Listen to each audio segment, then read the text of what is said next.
Bueno, somos poquitos hoy, como ya dijimos. Se ve que los viernes, los viernes no son como muy dados. Nosotros hemos hecho cursos los lunes y los viernes solamente, y siempre tienen esta tendencia, ¿no? Van de a poco se van volviendo menos participativos y más la vista de las grabaciones. Lo que sí, de nuevo, los invito, sobre todo ahora que ya empezamos charlando, que cualquier comentario que quieran hacer lo hagan. Está bueno que esto sea más charlado que otra cosa.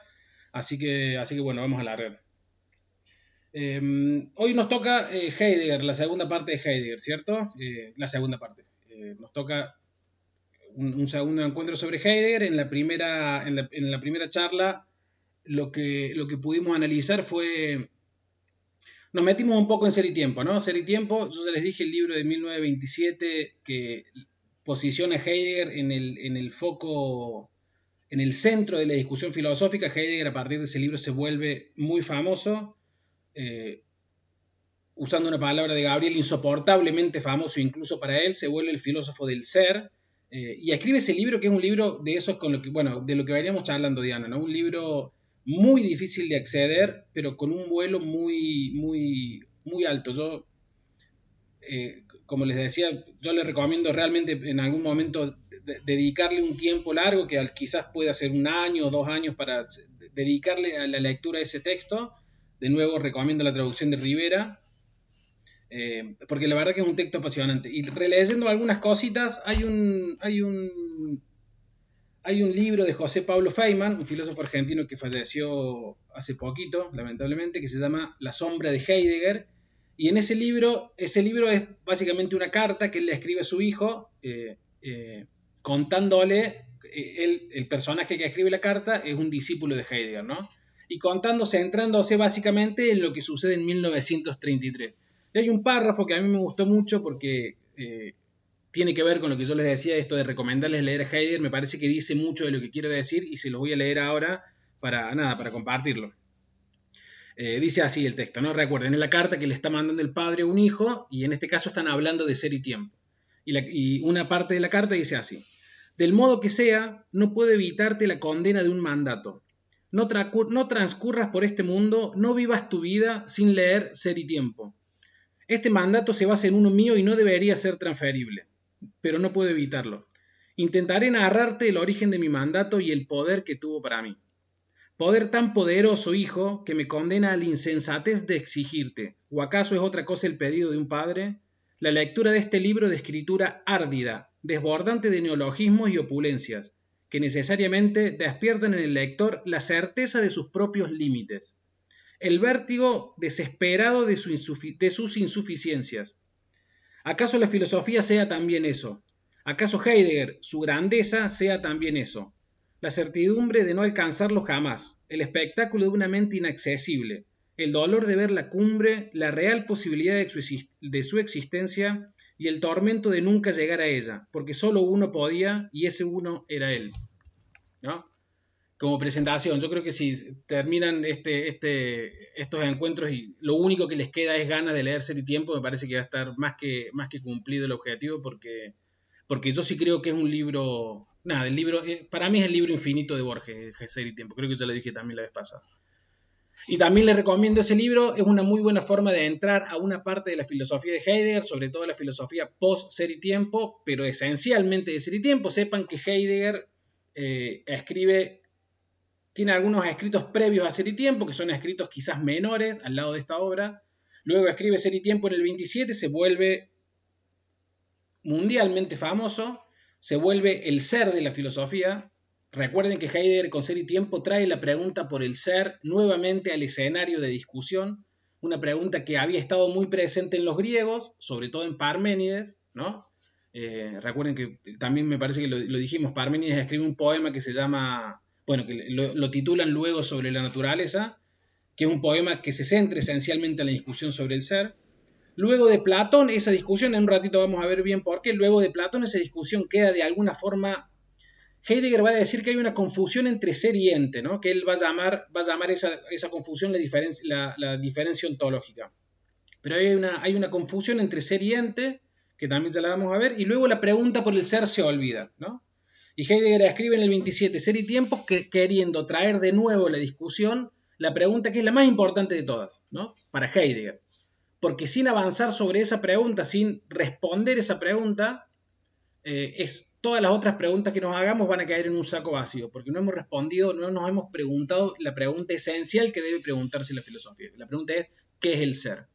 ¿No? Para lograr esta pregunta, Heidegger dice, bueno, el primer paso para hacerlo es hacer una caracterización del sujeto que se pregunta por el ser, ¿no? El sujeto que se pregunta por el ser es el ser humano, al que Heidegger llama el Dasein, ¿no?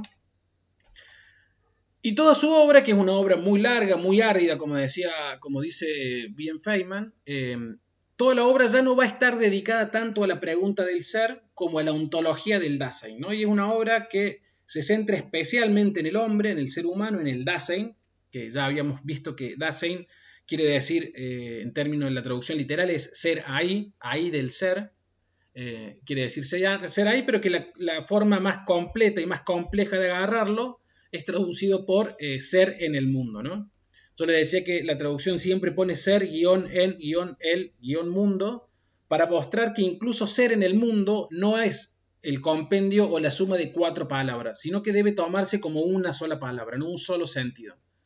El ser en el mundo no es, lo que quiere decir justamente es que no es que hay un ser, no hay un sujeto, luego hay un mundo y luego hay un ser que está sobre el mundo o en el mundo, sino que ser en el mundo implica que el ser está esencialmente constituido y esencialmente definido como al revés, que el mundo constituye y define esencialmente a ese ser, no es parte de ese ser tanto como el ser mismo.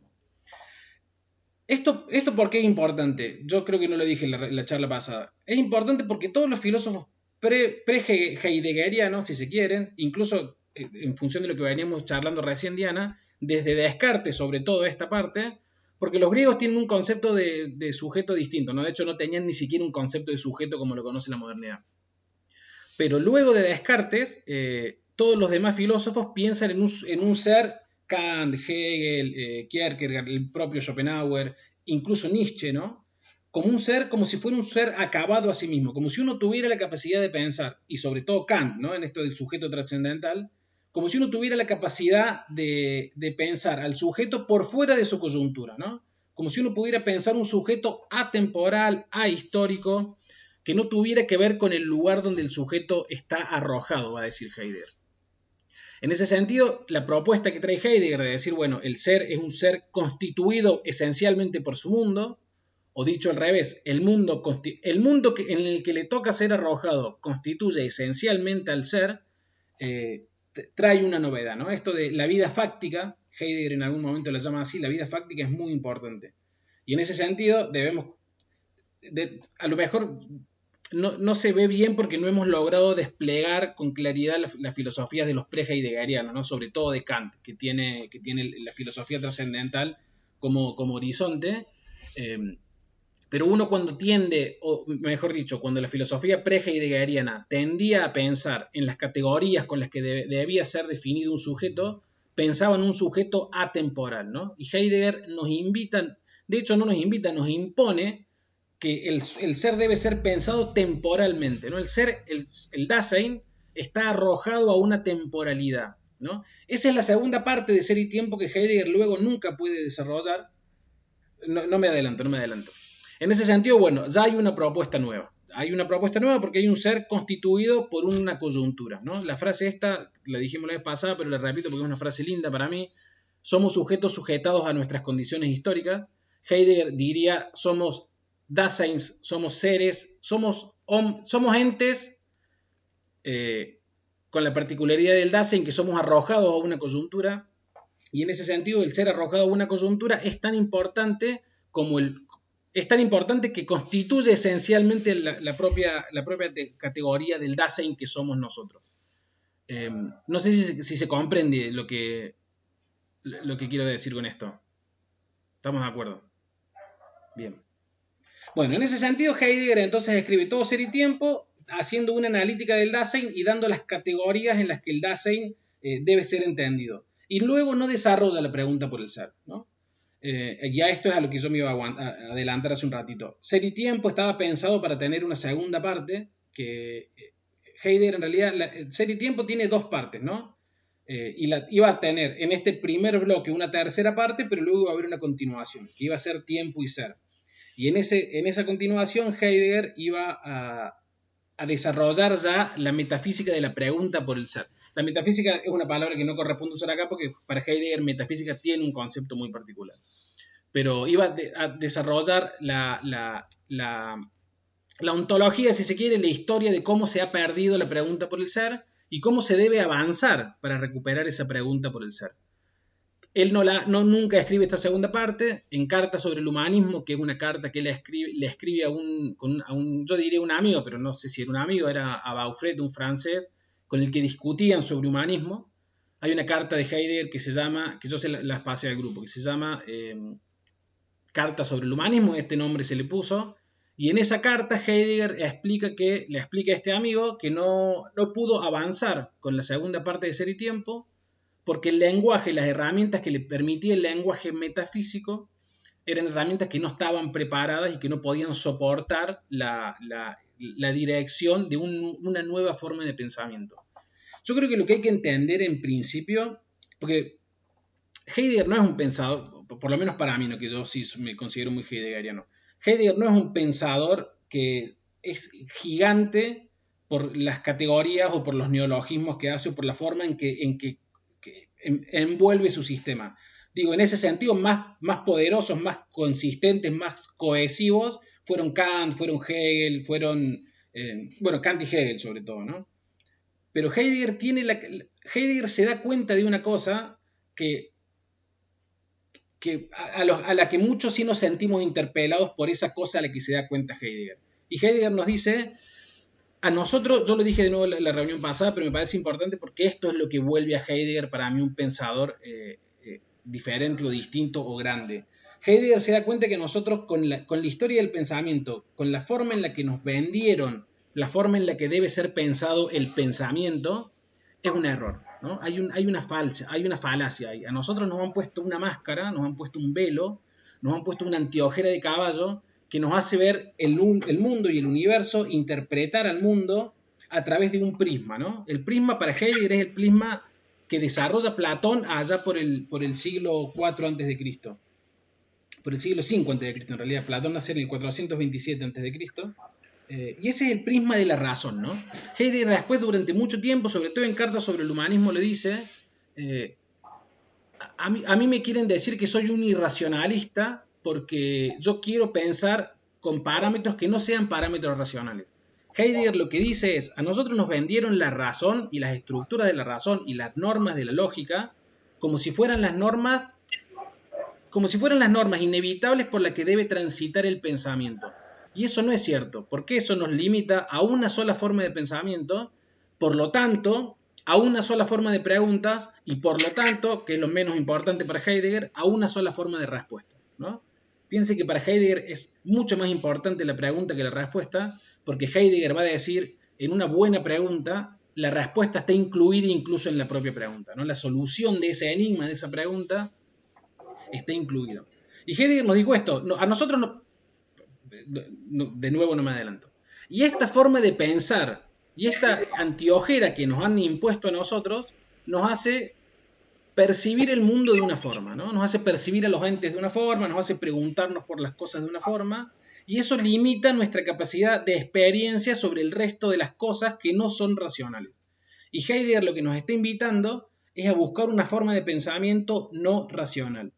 Pero una forma de pensamiento no racional no implica que sea un pensamiento irracional. O mejor dicho, para la metafísica, y ahora sí abro un paréntesis y vuelvo a recordar por las dudas porque es importante en el pensamiento de Heidegger, Heidegger le llama metafísica al pensamiento occidental en su totalidad, ¿no? O sea, de Platón hasta Heidegger, todo ese tipo de pensamiento, incluyéndolo a Nietzsche, es metafísica, ¿no? Metafísica, pensamiento occidental y filosofía para Heidegger son sinónimos. Todo el pensamiento que desarrolló la filosofía de todo Occidente, para Heidegger es metafísica, ¿no? Y Heidegger dice entonces, bueno, esa metafísica, ese pensamiento occidental, es la antiojera que nos limita a ver el mundo de cierta forma, ¿no? Y en ese sentido Heidegger tiene la capacidad de ser un pensador absolutamente disruptivo porque es el primero, además, que con fuerza intenta un camino superador a la metafísica. Heidegger no quiere destruir la metafísica, Heidegger no quiere borrar todo el conocimiento que hubo en estos 25 siglos, Heidegger no quiere anular la suma de conocimientos que hemos acumulado. Lo que quiere Heidegger es que entendamos que esa forma de pensamiento es una sola forma de pensamiento entre quizás otras, ¿no? ¿Y en dónde empezó el error? El error empieza, dice Heidegger, con Platón. Porque Platón es el primer pensador que confunde o a partir del cual empieza a esconderse el ser a partir de una confusión con la que Platón invita a la humanidad, ¿no? Que es la confusión entre el ser y el ente. Ya dijimos que Dasein era un concepto importante, ya lo charlamos más que todo en la primera reunión, así que no vamos a avanzar sobre eso, pero sí me interesa detenerme 2 minutos en la diferencia ontológica para luego avanzar, de nuevo ahora sí otro paréntesis. La intención del encuentro de hoy es charlar un poquito, hacer una aclaración de estos dos temas y después hablar sobre el 17. Diego. Sí, Gabriel, dale. Lo que pasa es que yo no tuve la clase pasada, pero quiero preguntarte si vamos por la misma línea, por lo que yo recuerdo cuando estaba estudiando a Heidegger, sobre todo el tema del Dasein, ¿no? En definitiva, Heidegger quiere explicar que el ser no puede reducirse al ente y que sí necesitamos elegir un ente desde el cual empezar a interrogar al ser. ¿Puede ser? Sí, es decir, que el Dasein es un ente en cierta manera particular porque está determinado por su propia existencia. Y aquí creo que yo es para ordenarme, para seguirte el hilo conductor, estamos metiéndonos en el mundo de la ontología, lo que nos permite estar en contacto más directo con el ser. Y aquí ya nos saltamos a una dimensión ontológica. Por lo tanto, en su actuar y comportamiento nos alcanza la comprensión del ser en su dimensión óntica y ontológica. Para yo entender por dónde vas vos. Sí, absolutamente. De hecho, lo que hicimos en el encuentro pasado fue justamente hacer una caracterización no acabada, pero sí un poquito más avanzada que la que hicimos hoy sobre el Dasein y las características del Dasein, ¿no? Y en realidad es tal como decís vos. El Dasein tiene la particularidad de ser un ente entre todos los entes, pero con una condición que no tienen los demás entes, que el Dasein de por sí está habitando en el claro del ser, va a decir Heidegger. Sobre todo en la carta sobre el humanismo. Estamos entonces sí o sí dentro de una fenomenología, ¿no? Sí, sí, absolutamente. Yo creo que con el tiempo, después de... ¿Por qué me parece re válida e importante y necesaria tu aclaración? Porque después de Ser y Tiempo, Heidegger, esa ontología del Dasein que desarrolla y ese lugar incluso que le vuelve a dar al Dasein en Carta sobre el Humanismo, la va perdiendo, ¿no? El hombre tiene una centralidad fuerte en Ser y Tiempo, de hecho toda la obra es sobre el Dasein, pero, y finalmente va avanzando hacia un lugar, lo va dejando hacia un lugar un poco más marginal al Dasein, ¿no? Siempre tiene esta particularidad de ser el único ente que puede hacer venir al ser, que puede hacer acaecer al ser y que tiene la capacidad de preguntarse por el ser, que esa propia capacidad de preguntarse por el ser es la forma en la que el ser viene a la presencia, ¿no? Heidegger va a decir, hay un escrito además sobre el que yo más trabajé de Heidegger, que es la esencia de la técnica, que él dice, el Dasein tiene por condición ontológica ser un ser, un ente que desoculta, que trae a la presencia. Y el desocultar para Heidegger es fundamental porque, yo no sé si te acordás, Gabriel, desocultar, la palabra griega de desocultar es aletheia. Aletheia era la forma que los griegos preplatónicos, o sea, presocráticos, tenían para definir a la verdad. Y es donde, que ahí nos vamos a meter en un ratito. Entonces, que es el desocultamiento de la aletheia. Exactamente, la aletheia es el desocultamiento de lo ente. Y para Heidegger, dale, ¿querés decir algo de sí? Sí, no, que tiene un, aunque no sé si es la palabra apropiada, tiene un sentido metafísico esto, ¿no? Porque hace referencia a la relación que tiene el hombre moderno con el mundo, concretamente con la obsesión extrema del primero por dominar y apresar en el conocimiento al segundo. ¿Se entiende? Sí, sí, absolutamente. Pero ahí te estás adelantando vos porque hoy la idea era terminar con eso. Perdón. No, pero está bien, porque en realidad el problema con la esencia de la técnica que tiene Heidegger es que el hombre no tiene una relación libre con la esencia de la técnica, por lo tanto, el hombre, que es un ente que desoculta, que por definición el Dasein, que es un ente que desoculta y que es el único ente además que trae a la presencia al ser, que desoculta los entes que el ser ilumina, que luego, interpelado por la esencia de la técnica, se vuelve él mismo un sujeto empujado a desocultar de una forma específica, ¿no? Que es la forma en la que la técnica quiere que desocultemos. Pero no nos adelantemos porque eso ya es como la otra partecita.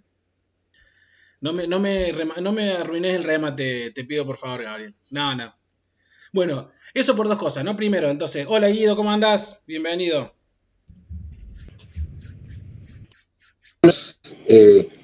Buenas noches a todos, un gusto. Buenísimo.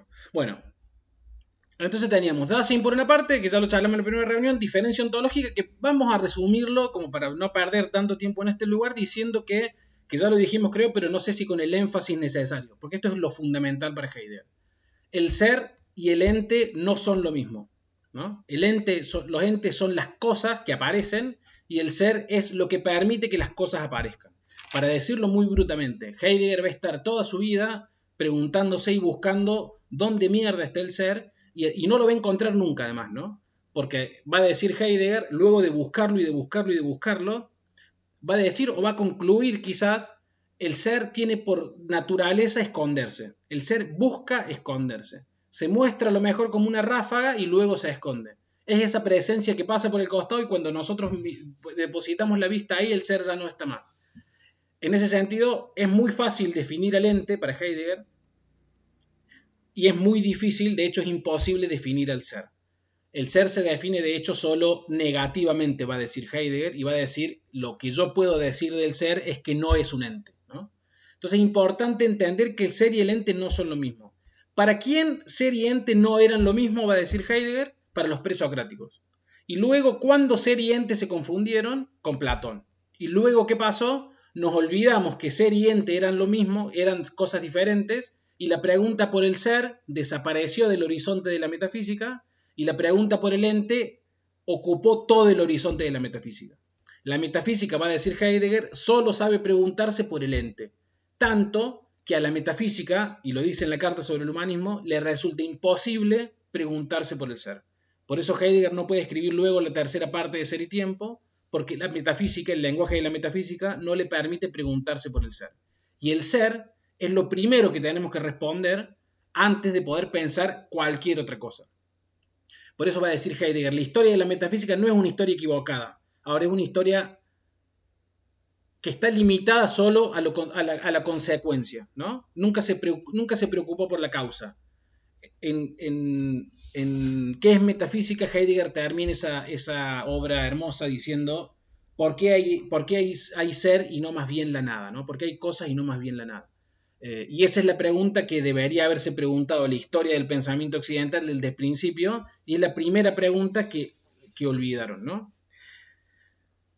¿Y en qué momento Platón, esto también lo vamos a hacer cortito si no se nos hace tan largo, porque yo digo no, Heidegger dice que Platón es quien confunde ser y ente, ¿no? De todas formas, Heidegger va a decir, Aristóteles y Platón sabían que el ser y el ente no eran lo mismo. Hasta aún ellos mismos, que son los padres de la confusión, ellos tenían en claro que ser y ente no eran lo mismo. Ahora bien, ¿en qué momento Platón viene y, para hablar en términos coloquiales, la caga? Platón se la manda cuando, en dos planos va a decir Heidegger, ¿no? En un plano ontológico y en un plano epistemológico. En el plano ontológico, les cuento muy resumidamente y por lo tanto seguramente muy equivocadamente, Platón sostiene, para los que no saben y las que no saben, Platón sostiene que hay dos mundos, ¿no? Está el mundo de las ideas y está el mundo de los fenómenos, el mundo de las cosas de la realidad. Nosotros habitamos en el mundo de los fenómenos. En el mundo de las ideas habitan las ideas y los fenómenos. Gabriel, ¿querés hacerlo vos a esta parte? Vos que sos un más conocedor del tema. Bueno, no, sí, está bien. La alegoría que representa bien este hecho es la alegoría de la caverna, ¿sí? Que es la idea de los dos mundos, un mundo sensible y un mundo inteligible. Un mundo sensible que es de las apariencias, de las sombras, de lo que se ve a través de los sentidos, y un mundo inteligible donde está la verdad, la belleza, la justicia. Se ve, por supuesto, claramente un dualismo donde hay en el mundo inteligible un demiurgo que ordena toda esta realidad, ¿no?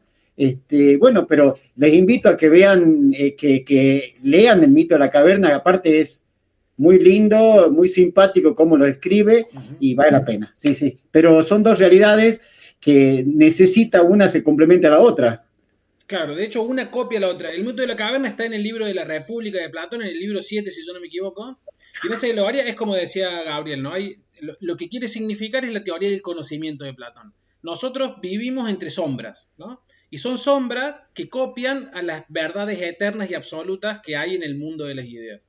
Platón desarrolla esta teoría ontológica dualista, este dualismo ontológico, quizás el primer dualismo ontológico en estos términos, queriendo unificar dos teorías que venían, hasta la época de Platón, venían marcando la tendencia en la filosofía de los presocráticos, que era Parménides y Heráclito, ¿no? Heráclito decía, todo cambia, nada permanece. La famosa frase, es imposible entrar dos veces al mismo río, porque en la segunda vez ni yo soy el mismo, ni el río es el mismo.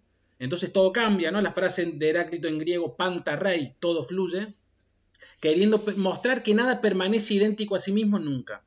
Esta frase no es de Heráclito, pero se le puede, para entender la teoría, podemos decir, lo único constante es el cambio, ¿no?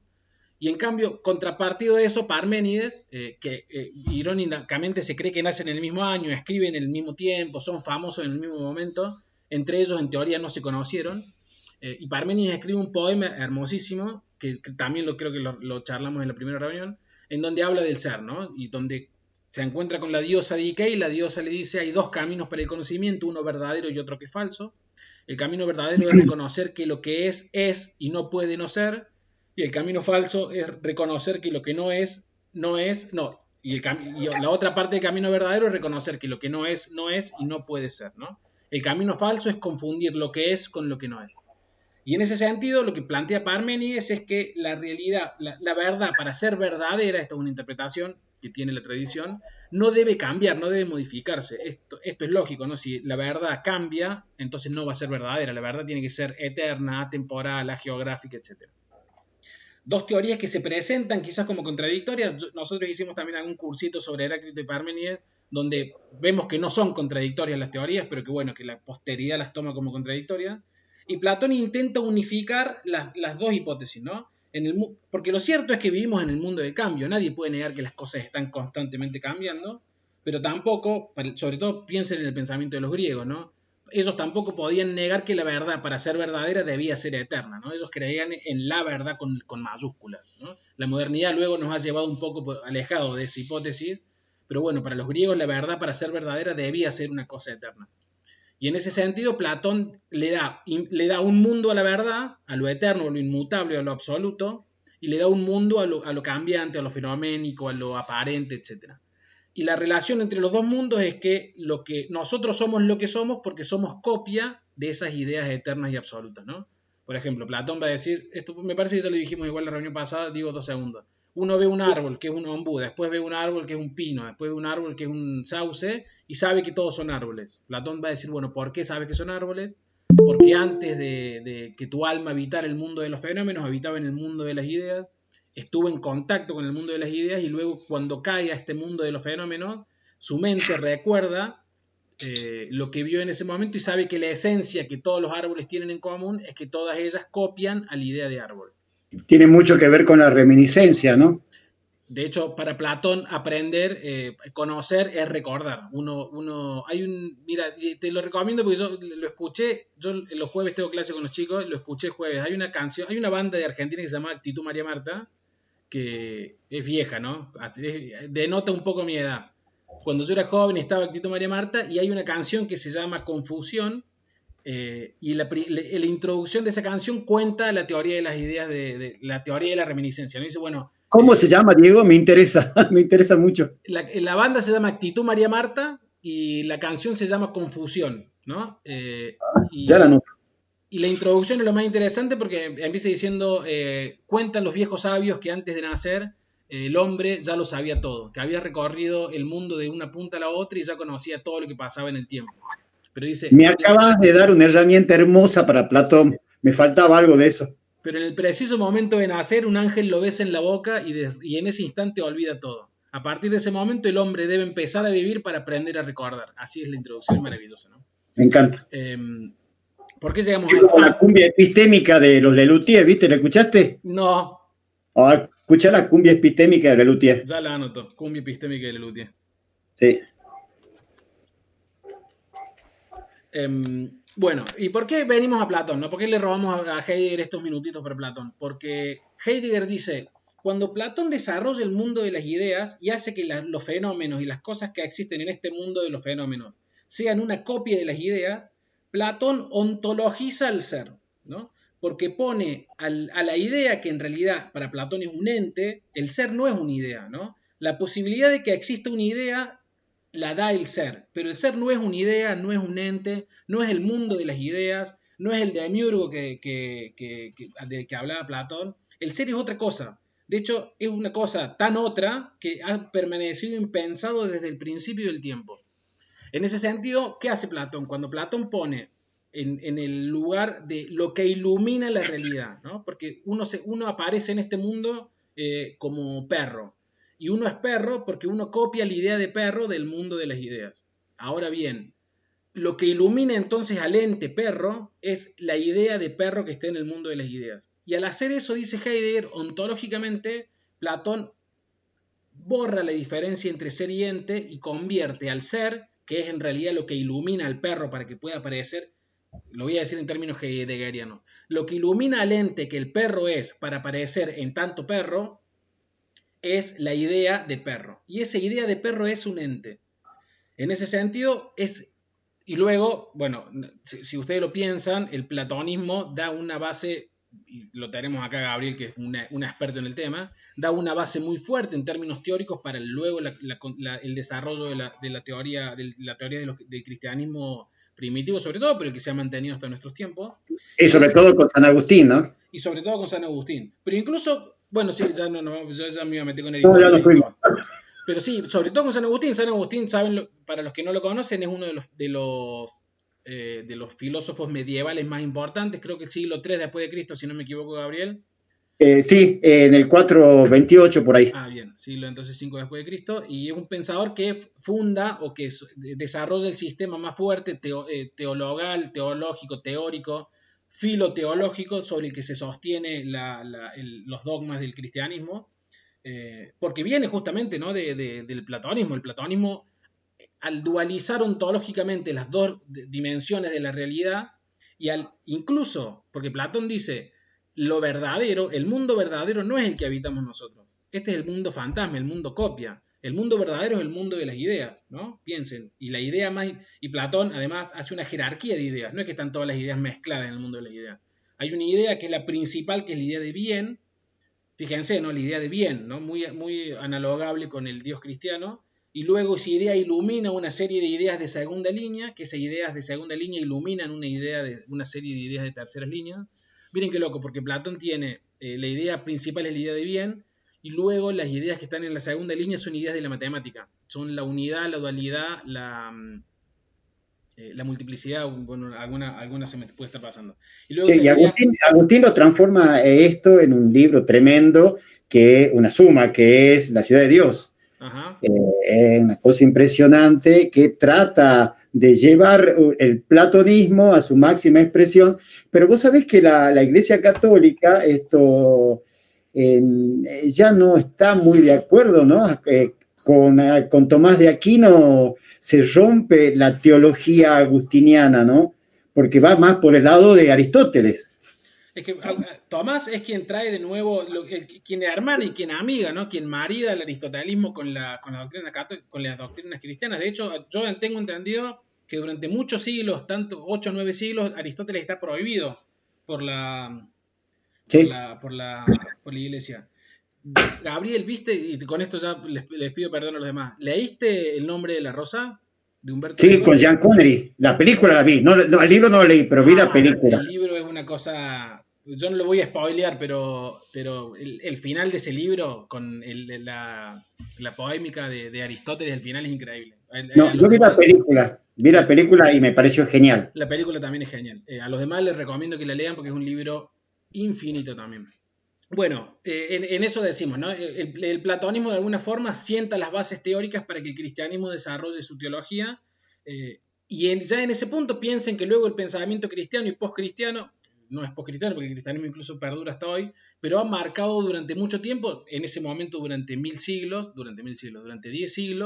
la estructura del pensamiento, y Heidegger va a decir, ese platonismo que empezó con Platón justamente, ha determinado todo el resto del pensamiento universal occidental, y a partir de Platón esa diferencia entre ser y ente ha permanecido impensable, ¿no? Ha permanecido sin pensar.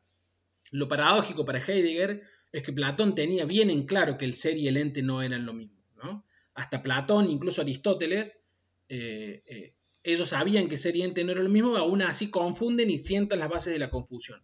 Hay un libro de Aristóteles maravilloso que se llama La Metafísica, que yo no sé, no me acuerdo en cuál de los libros empieza, en el libro 10 creo, que dice, el ser se dice de muchas formas, ¿no?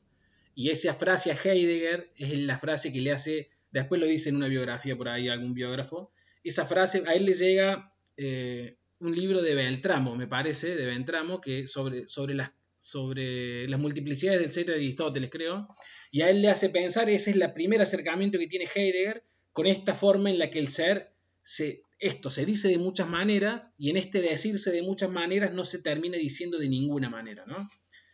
Pero bueno, no nos vayamos. En ese sentido, Platón empieza con la confusión. Yo dije que había en dos planos, ¿no? En el plano ontológico es el que dijimos recién. Y en el plano epistemológico, es lo que charlábamos con Gabriel hace un ratito, para los presocráticos, la verdad se decía de una forma, se definía con la palabra aletheia. Cuando un griego quería referirse al concepto de verdad, se refería con el concepto de aletheia, y aletheia quiere decir desocultamiento, ¿no? Traer lo oculto a la presencia, sacar lo oculto de su lugar de oculto y ponerlo en el lugar de lo presente, ¿no? Desocultar. Y ese desocultar, ¿qué es lo que desoculta? Desoculta entes, ¿no? En las variaciones que quieran, no piensen en entes como en piedras. Los entes son múltiples, son ideas, son verdades, son... Todo lo que no es ser es ente, ¿no? Y el ser ya sabemos que no, por lo menos con Heidegger, no lo podemos definir. O lo podemos definir solo negativamente, diciendo que no es un ente. En ese sentido, verdad es desocultamiento. Y a partir de Platón, verdad... Y es importante que verdad sea desocultamiento porque cuando uno desoculta, hay una cosa que se desoculta, pero al mismo tiempo hay un lugar en el que lo desocultado es desocultado. Díganme si no se entiende un carajo después. Cuando uno desoculta algo, desoculta un ente, pero ese ente no se desoculta desde la nada o en la nada. Ese ente se desoculta en algún lugar, en un claro, ¿no? Y ese claro es lo que es el ser. El ser tiene y lo dice bien en Carta sobre el humanismo, yo por eso se las pasé, porque me parece que es una carta muy clara y donde los principales conceptos que están en Ser y Tiempo, pero además post Ser y Tiempo, hasta el 46, Heidegger los plantea muy bien ahí en esa carta, ¿no? El ser es el lugar donde las cosas se desocultan, o sea, Heidegger lo dice con esta analogía, es el claro en el cual las cosas se desocultan, pero al mismo tiempo es la fuerza que hace que lo oculto venga a la presencia, ¿no? ¿A través de qué? A través de otro ente que es el desocultador. ¿Cuál es el ente desocultador por excelencia? Nosotros, el Dasein, el ser en el mundo, el ser arrojado al mundo. De hecho, nuestra misión con todas las comillas del universo. No es una palabra heideggeriana, no debería decirla. El propósito del Dasein, el trabajo del Dasein, la tarea del Dasein, la forma en la cual el Dasein trae el ser a la presencia es desocultando a través de la luz del ser, ¿no? El ser puede ser entendido como ese claro en el cual el ente oculto se desoculta, pero al mismo tiempo puede ser entendido o debe ser entendido como la luz que permite que lo que estaba oculto sea visible, ¿no? ¿Se ve más o menos? ¿Se sigue un poco? ¿Es un quilombo? Heidegger es un poco así, maravilloso. Bueno, entonces... para el que le gusta. Sí, emocionante. Yo sí te casé la idea. En base a lo que está diciendo Diego, o sea, hay como prejuicios con respecto al ser, por eso es que ha quedado olvidado. Me parece, primero, la universalidad del ser. Segundo, que hay una imposibilidad, me parece, de definirlo. Y tercero, que ya damos por obvio un concepto que realmente no lo comprendemos. Sí. No, aparte, Heidegger cuando empieza a hacer el tiempo dice lo que dijiste vos, dice esto. Nosotros tomamos al ser como si fuera lo más común y lo más próximo al hombre y lo más que no, digo, es tan obvio que no necesita ser definido que en realidad es lo más lejano al hombre, ¿no? Nosotros hemos naturalizado que el ser es algo que sucede y que no debe ser cuestionado. Y esto, va a decir Heidegger, es culpa de que durante muchísimo tiempo hemos olvidado la pregunta por el ser, tanto que incluso hemos olvidado que la pregunta debe ser una pregunta planteada. No hemos alejado tanto al ser de nuestra cotidianeidad que hemos olvidado incluso plantear esa pregunta. Y acá hacer otro paréntesis. El ser no es Dios, no es una divinidad, no es una cosa creadora, no es una voluntad, no es nada que se pueda asimilar a cualquier entidad supraterrena, ¿no? El ser no se sabe qué es de nuevo. Heidegger, de hecho, cuando al final de su vida Heidegger le dice, él escribe en algún lugar, yo no me acuerdo ahora en qué texto, pero él dice, yo estuve toda mi vida buscando al ser, nunca lo encontré, no puedo decir ni siquiera lo que es, pero yo tuve una intuición. Para mí, yo en un momento tuve una intuición y fui fiel a esa intuición que tuve, ¿no? Y di apenas unos pequeños pasos. De lo que se trata la filosofía futura, va a decir Heidegger, es de los que tengan ganas, seguir por ese caminito que yo más o menos abrí la primera puerta, para seguir preguntándonos qué cosa es esto que es el ser, qué es lo que debe ser preguntado. De hecho, Heidegger va a decir, yo para aclarar esto de que no es un dios, Heidegger va a decir, si existen los dioses, Heidegger era ateo, ¿no? Yo esto me parece que hay alguna discusión, pero me parece que para mí es claro, cada uno después saca sus conclusiones. Heidegger va a decir, si incluso existe algún dios, existe a causa del ser. El Dios no es previo al ser, el ser es previo al Dios. El ser, yo sí les recomiendo que lean si tienen ganas de meterse en esta discusión, que es una discusión bien entreverada, pero bien interesante al que le gusta, de meterse en Parménides, ¿no? Porque en Parménides queda bien claro la discusión a la que nos invitan estos pensadores, ¿no? Porque esto, para mí hay que pensarlo en estos términos. Que aparte Heidegger lo plantea un poco en qué es metafísica, ¿no? ¿Qué es metafísica? Es un texto del 29, apenas termina Ser y Tiempo, que habla sobre la nada, ¿no? Sobre la nada. ¿Querés decir algo, Guido? No. Que habla sobre... Yo quería hacer un aporte. Dale, por favor.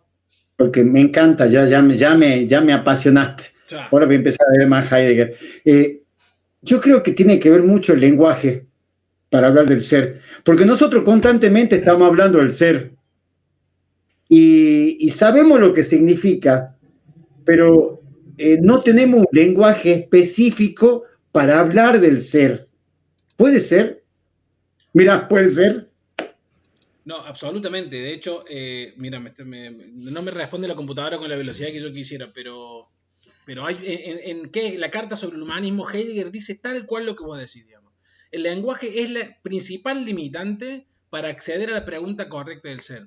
Si yo no puedo avanzar sobre la pregunta por el ser, va a decir Heidegger, más de lo que avancé, es porque las herramientas con las que yo cuento, que son el lenguaje, no me permiten ir a ningún otro lugar. Porque el lenguaje de la metafísica, entendido como el lenguaje de todo el pensamiento occidental, está diseñado y programado para pensar el ente y no tiene palabras ni siquiera para pensar el ser. Ustedes piensen que Heidegger es un escritor que escribía, que inventaba muchas palabras, ¿no? El alemán, para los neologismos, es una lengua maravillosa, porque aparte uno puede inventar una palabra a partir de ciertas combinaciones y esa palabra prácticamente inmediatamente para otro alemán es transparente, ¿no? Porque su lenguaje tiene esa dinámica que les permite esas herramientas. Pero lo cierto es que incluso utilizando los neologismos muchísimo, Heidegger no puede salir de la trampa del lenguaje de la metafísica. De lo que se trata es de no pensar metafísicamente, pero lo loco para Heidegger es que no se puede. No se puede porque nosotros tenemos 25 siglos de latigazos metafísicos que nos enseñan a pensar de una forma, y cuando uno quiere salirse de esa forma de pensamiento, por una parte nos tratan de irracionales, dice Heidegger, no lo digo yo, y por otra parte no encuentro las herramientas. Es como querer jugar al fútbol, o querer patear un tiro libre con comba y que te den una pelota cuadrada y que hayas tenido toda tu vida una pelota cuadrada. No se puede, o como que vos quieras escribir en un cuaderno y que la herramienta que tengas para escribir es una goma. Son cosas que no te permiten a vos avanzar sobre ciertas discusiones, que de nuevo para Heidegger son las discusiones que hay que tener. Yo creo, a mí me parece, o por lo menos a mí me gusta tanto Heidegger, porque yo creo que Heidegger tuvo una intuición que es un poco la intuición que los que nos creemos, los que nos sentimos muy identificados con su pensamiento, hemos tenido. Acá hay algo que falta, ¿no? Yo creo que por supuesto que todos los que somos convencidamente ateos tenemos una construcción de la realidad a partir de ciertas condiciones de la física, de ciertos accidentes probabilísticos y demás, etcétera, etcétera. Ahora, también es cierto que puede ser que nosotros estemos accediendo a la realidad por una sola puerta. Heidegger nos dice, ay muchacho, hay muchas puertas para acceder. A vos te dieron la puerta de la metafísica, pero tiene que haber otras, ¿no? Y hay experiencias incluso para poder intuir otras puertas para acceder. La de Heidegger fue el pensamiento. Pero hay un montón de otras, entiendo yo. La religión puede ser una puerta distinta también para acceder a ese lugar. Las experiencias con psicotrópicos puede ser otra puerta para acceder a ciertos lugares. Digo, la realidad no es esto conformado de la forma en la que está acabado. Hay quizás muchas otras formas de conformarlo. Yo lo pienso en términos, y con esto para no robar les robo un minuto nada más. Solo pienso en términos de física cuántica. La física cuántica tiene un concepto, que es un concepto de Schrödinger, de una ecuación de él, que se llama la función de onda, ¿no? Y la función de onda, básicamente, brutamente además, dice, la función de onda son todos los elementos y las condiciones de un sistema en todo momento, ¿no? Yo digo, toda la información que tiene un sistema está resumido en la función de onda. Cuando un observador, y esa función de onda no está determinada en términos precisos, esa función de onda está determinada en términos probabilísticos, como toda la física cuántica. Cuando un observador externo a ese sistema hace una medición sobre ese sistema, la función de onda colapsa. Y cuando la función de onda colapsa, todo lo que estaba disperso en lugares probabilísticos se sitúa en un lugar específico, ¿no? A mí me da la impresión de que la metafísica, no sé si se entendió, a lo mejor tampoco tengo muchas mejores herramientas para explicarlo tampoco. Pero básicamente tiene que ver con eso, con un universo de dimensiones probabilísticas. Ustedes saben que la física cuántica dice que hasta que vos no medís una partícula, la partícula no solo que puede estar en un montón de lugares, sino que está efectivamente en un montón de lugares al mismo tiempo. Cuando vos medís la partícula, su función de onda colapsa y se sitúa en un lugar, en este lugar específico, ¿no? Pero previamente a eso, hasta que vos no lo medís, está en un montón de lugares. A mí me da la impresión de que la metafísica funciona como esa medición que hace colapsar la función de onda de nuestra forma de acceder a la realidad. Nosotros cuando pensamos metafísicamente las cosas, la función de onda colapsa en un punto y la realidad se muestra de una forma. No mucho más. Les cito una frase que lo debo haber citado, que es de William Blake, que a mí me parece interesante para pensar esto. Si se limpiasen las fuerzas de la percepción, todas las cosas aparecerían ante el hombre como son, infinitas, ¿no? Concepto que a mí me parece que Heidegger va un poco por ese lado, con el lenguaje difícil, con lo alemán que era, con todas las condiciones que tiene el pensamiento alemán y demás. Ahora, Diego, decime, dale. Yo recuerdo cuando leía Heidegger, hay una parte que me llama la atención porque él admira mucho, y no me acuerdo bien el nombre, algo así como de Hölderlin, me acuerdo bien el nombre. Sí, porque él admira la poesía, porque él cree que en la poesía ha tenido mucho cuidado en el lenguaje y le ha servido para poder poetizar o poder pensar al ser, entre comillas, ¿no? Dejando de lado la lógica y toda la gramática occidental, cree que en la poesía puede encontrar una parte de la respuesta a la pregunta del ser, ¿no? Absolutamente. Me parece. No, absolutamente. Heidegger, aparte, lo dice casi con esas palabras, dice lo mismo. Él era un apasionado de Hölderlin, que era un filósofo alemán que creo que no era contemporáneo a él, murió un poquito antes. Y Heidegger, de hecho, en función de lo que decía del lenguaje, Heidegger en la Carta sobre el Humanismo dice: el lenguaje es la casa del ser. Y después, en otro pasaje de ese mismo libro, va a decir: el ser aparece, viene al mundo, se devela en el mundo a través del lenguaje, ¿no? Y eso le da un lugar preponderante ¿a qué? A dos cosas. Primero, al lenguaje en sí mismo, digamos, como en la casa en la cual el ser se manifiesta. Va a decir, o sea, pensemos, ¿no? Sin el lenguaje el ser permanecería inoculto. Porque sin el lenguaje no nos podríamos preguntar por qué la piedra, por qué aparece la piedra, por qué aparece lo que aparece, por qué los entes se develan. Y por otra parte, digo, por un lugar le da un lugar preponderante al lenguaje, pero por otra parte le da un lugar absolutamente destacado al Dasein, ¿no? Que es el único ente que tiene la capacidad del lenguaje. Heidegger en la carta sobre el humanismo va a decir dos cosas que son las que más se conocen además de la carta, que es el lenguaje es la casa del ser y el Dasein es el pastor del ser, ¿no? El hombre es el que cuida al ser, porque el ser solo puede venir a la presencia, solo puede ser. Y el ser, ¿cómo viene a la presencia? No viene a la presencia como un ente. El ser viene a la presencia cuando nosotros nos preguntamos por el ser. Sin la pregunta del hombre, que la pregunta a través del lenguaje, el ser no podría nunca venir a la presencia, ¿no? Claro. Le da esa dimensión que vos decías, Gabriel, recién, que es como muy interesante. Pensadores y poetas serían como los que custodian o los guardianes de la morada del ser, ¿no? Absolutamente, y no lo dije, pero porque lo habías dicho vos hace un ratito. El poeta piensa no metafísicamente. El poeta no está limitado a las convenciones o a las limitaciones de la metafísica.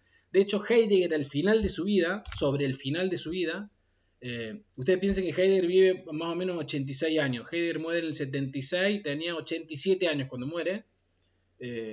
Sobre el final de su vida, Heidegger se vuelca a dos lugares. Se vuelca a la poesía, no a él escribir poesía, sino a reconocer que los poetas tienen una relación más directa con el ser que los pensadores, porque el poeta está pensando poéticamente, y el ser, si bien no se puede decir poéticamente, es más próximo el decir poético al ser que el decir racional o metafísico. ¿Se entiende? En ese sentido, el poeta tiene un lugar para Heidegger sobre el final de su vida, y esto lo dice él, tiene un lugar mucho más preponderante que el pensador. El poeta es realmente el custodio del ser, ¿no? Porque es el que más se puede hacer cuando uno.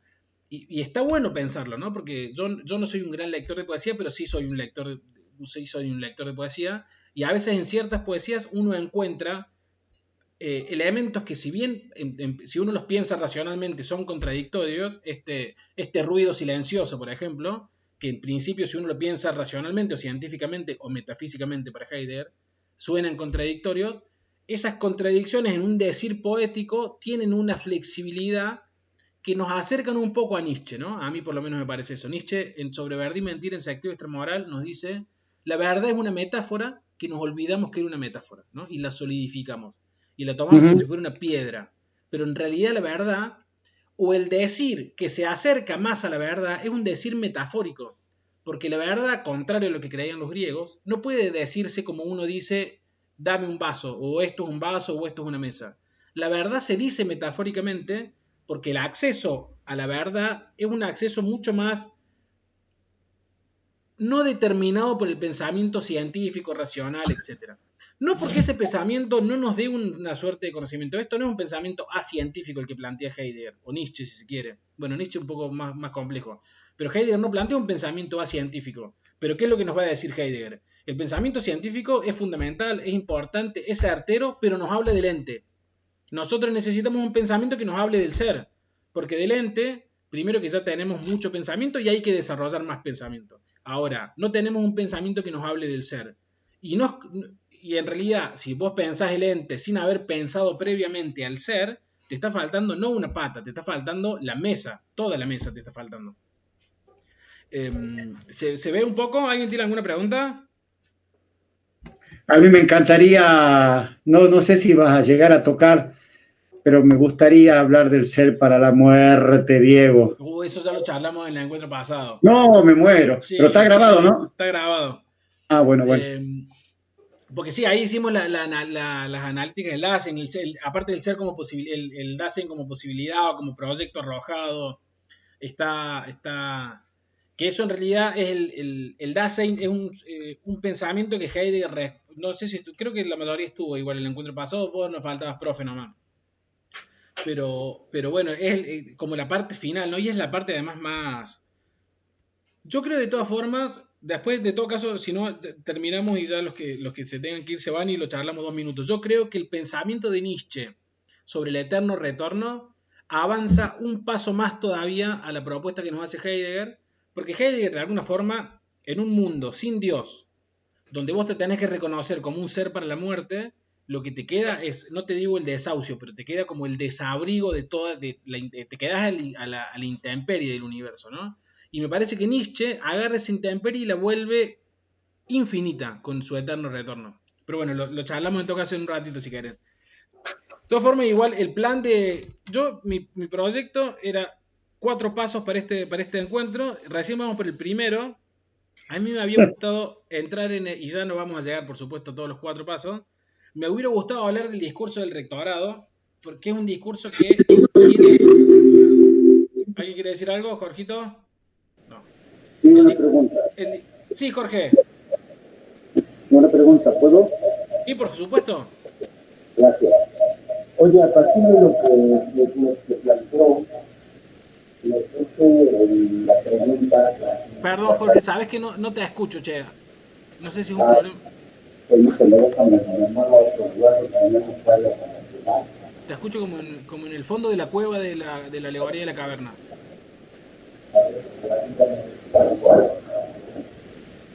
Es que hace retorno porque está conectado, creo que desde un equipo y desde un celular. ¿Sí es que está doble? Pues, sí, tenés razón, yo lo veo doble también. Jorge, ¿querés probar desconectar de uno de los dos? A ver si se te escucha bien.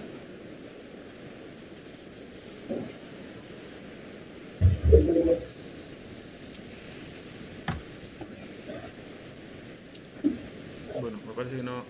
Jorge. Y se fue. Sí, ahora sí. Ahora sí, ahí está. ¿Jorge? Sí. Ahora sí, gracias. Entonces, bueno, mi pregunta deriva de lo que venían ustedes exponiendo, de si no podría reconocerse, digamos, una vertiente llamada transdisciplina, que de algún modo permite abordar este tipo de problemas complejos, como es el caso del ser, en donde se pueden retomar elementos de la física, de la química, de la poesía y de otras artes, finalmente para tratar de entender y de comprender un fenómeno tan complejo como es este del ser, porque justamente yo, que no tengo formación filosófica, pues me he estado peleando toda la semana por lo menos tratar de entender primero qué es el ente y luego qué es el ser. Y he leído o he intentado leer varios textos, incluso algunas tesis de doctorado, y bueno, son darle vueltas y vueltas y vueltas y vueltas, pero no encuentro una definición que de algún modo me permita aproximarme a la definición. Y la cuestión es que quizás no exista una definición, porque sería meter al concepto en una camisa de fuerza. Es obligarla pues a circunscribirse digamos, a cotas delimitadas, y quizás ese es el problema, porque hay otros conceptos que igual aceptan aproximaciones, pero no definiciones. Entonces mi pregunta es si podríamos pensar en la transdisciplina como la posibilidad de entender fenómenos de alta complejidad, como es el caso del ser. Hasta ahí lo dejo. Gracias. Mira, excelente. De todas formas, yo creo que vos lo explicaste muy, muy bien. Y Heidegger, sobre el final de tu duda, digamos, me parece que va a proponer lo contrario a lo que vos propones. Es cierto, como decís vos, no podemos acercarnos al fenómeno del ser porque en realidad estamos en la tradición del pensamiento de lo ente, va a decir Heidegger. Y cuando vos decís pensar un fenómeno tan complejo desde la transdisciplina, Heidegger, de hecho, en el discurso del rectorado, mira, casi nos da pie justo para entrar al discurso, propone lo contrario. Heidegger dice, todas las disciplinas científicas, el problema con la universidad alemana, déjame hacer una pequeña introducción como para que se entienda. Heidegger en 1933, después de que Hitler asume como primer ministro de Alemania y el Partido Nacional Socialista empieza a imperar, piensen a todo esto, como paréntesis, que Hitler escribe, mejor dicho, publica Mi lucha, que es el libro donde dice las barbaridades que dice de su proyecto político, racial, etcétera, biologicista y demás. Lo escribe en el 25, o sea que ya todo el mundo conocía más o menos quién era Hitler. En 1933, cuando Heidegger asume como rector de la Universidad de Friburgo, da un discurso que es muy famoso, que se llama el discurso del rectorado, también conocido como la autoafirmación de la Universidad Alemana, donde dice lo contrario a lo que vos decís. Dice Heidegger, el problema con la universidad alemana hoy es que hemos agarrado las disciplinas y las hemos multiplicado infinitamente. Tenemos sociología, tenemos psicología, tenemos antropología, tenemos física, tenemos filosofía, etcétera, etcétera, etcétera. Ahora bien, de lo que se trata, va a decir, es de volver a encontrar la unidad que mantienen a todas esas disciplinas que hoy no las tienen, ¿no? Vos hoy tenés un globito para la filosofía, un globito para la antropología, un globito para la sociología, un globito para esto, un globito para esto. Y Heidegger lo que dice es, todas esas disciplinas, aunque no lo sepan, dependen y vienen de la filosofía, pero no de la filosofía de Heidegger, vienen, y no de la filosofía de la Universidad de Friburgo, vienen de los griegos, porque los griegos son tampoco los griegos, no digo esta forma de pensamiento que los griegos inauguraron, son los padres de la bestia. Y si nosotros no volvemos a ese pensamiento que en vez de multiplicar las disciplinas, las unifica esas disciplinas, nos vamos a estar perdiendo el único lugar desde el cual se puede hacer la única pregunta que realmente importa, que es la pregunta por el ser, ¿no? Entonces, y en todo caso, por lo que vos decías, yo creo que la forma más sobre el final de su vida, esto Heidegger es un Heidegger joven todavía, ¿no? Del 33, piensen que él muere en el 76. El Heidegger sobre el final de su vida va a decir si algo más parecido a lo que vos dijiste, pero con una disciplina particular. No se puede... ¿Por qué no encontraste ninguna definición del ser en ningún lado de todas las cosas que investigaste? Yo hace años estudio Heidegger, porque no está, porque Heidegger no la da, porque Heidegger no le dice, porque Heidegger dice el ser solo puede definirse negativamente. Esto es, por lo que no es.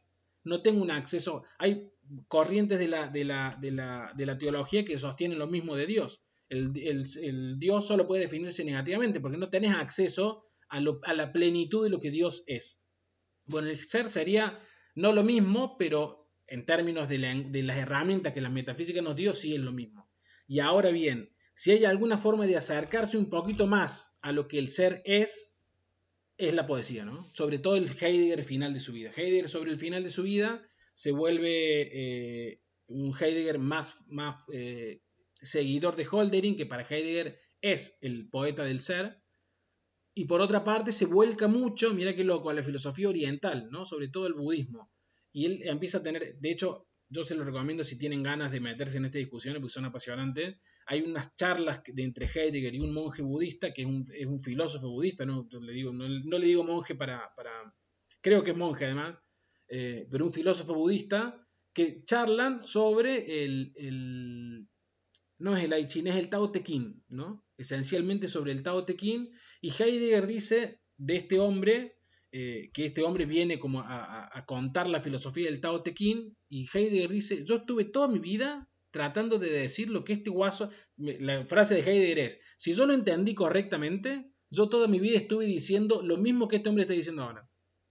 Y ese hombre lo que viene es a contar la filosofía del Tao, ¿no? ¿Qué es el Tao? Yo sé muy poco de filosofía oriental, un poquito sé por un hermano que siempre me conversa, y que él sabe mucho, pero lo cierto es que el Tao es un concepto que si vos lo pensás en términos del ser de Heidegger, hay muchos elementos que son muy compatibles, ¿no? El Tao no puede nombrarse, por ejemplo. El Tao, no quiero decir más nada porque la verdad que desconozco mucho, pero Heidegger tiene un acercamiento muy fuerte con la filosofía budista, tiene un acercamiento muy fuerte con el Tao. De hecho, hay un trabajo que yo no sé si se los pasé, que se llama Heidegger y la filosofía oriental, donde muestran, yo no voy a decir plagios, pero sí muchas frases que Heidegger toma literalmente del Tao, o le cambia una o dos palabras, pero son frases prácticamente literales del Tao, que Heidegger las toma, en muchos casos dice que son del Tao, pero en muchos otros no los dice, ¿no?